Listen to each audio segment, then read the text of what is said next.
Hi guys, it's Stock Trader Max here and welcome to another video. In fact, this is the final video of this trading week, where today we're going to be analyzing the S&P 500 followed by the Nasdaq 100 and then the Bitcoin price chart. Before I start today's video, of course, as always, anyone who's interested in joining my trading team, aka my signal team, then make sure you visit my website dailymarketmovements.com, where you can sign up for a small fee of $29. This will give you access to my Telegram group chat where I share all of my trades that I post and take on my own personal trading account.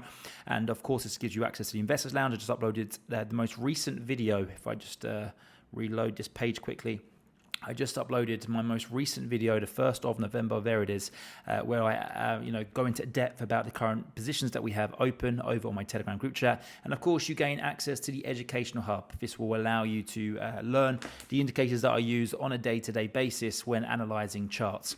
But let's get started with today's video.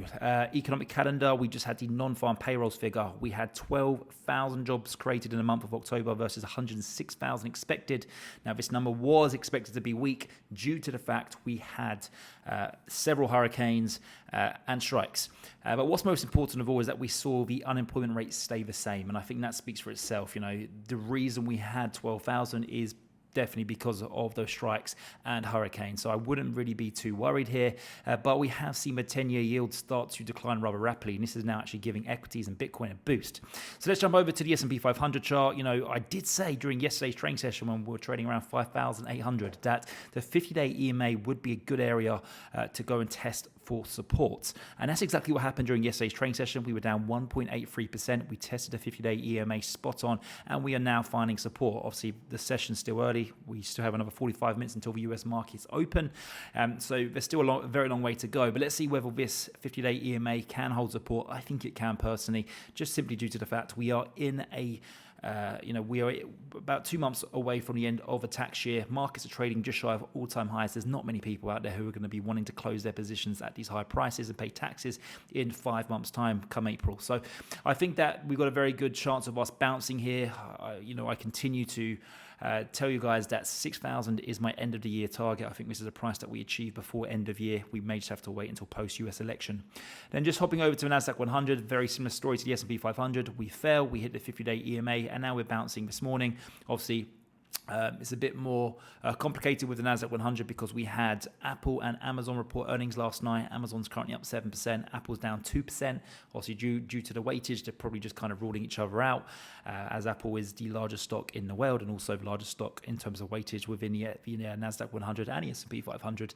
And obviously, Amazon's slightly below, but that's up 7%. So 20,000 is where we currently find ourselves trading for the Nasdaq 100. I do expect us to continue trading higher, up towards 21,600 if this likely happens post-US election, but I think we get there before the end of the year.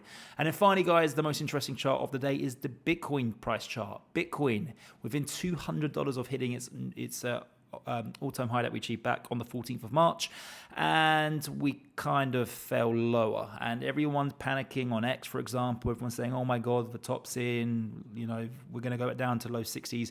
Relax. This is perfect technical movements that you see in a healthy bullish market. What we have here is 6 months of consolidation within these blue lines. And what happened earlier on this week is that we finally managed to break towards the upside. We went and pretty much hit that all-time high price, which was the first target. And then from there, we've now declined, and all we've gone to do is search for support confirmation. And that's exactly what has happened here. We went and hit that blue line exactly, and from there we have now started the bounce. Again, today's session is still very, very young, but going into the weekend, I want to see confirmation of that support still holding.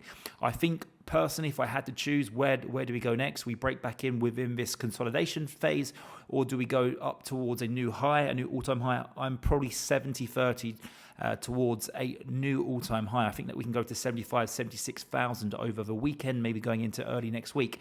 I really like the setup here for Bitcoin and for Bitcoin proxies. Obviously, I myself, my signal team have several Bitcoin-related open positions at present, and they are starting to perform very, very well.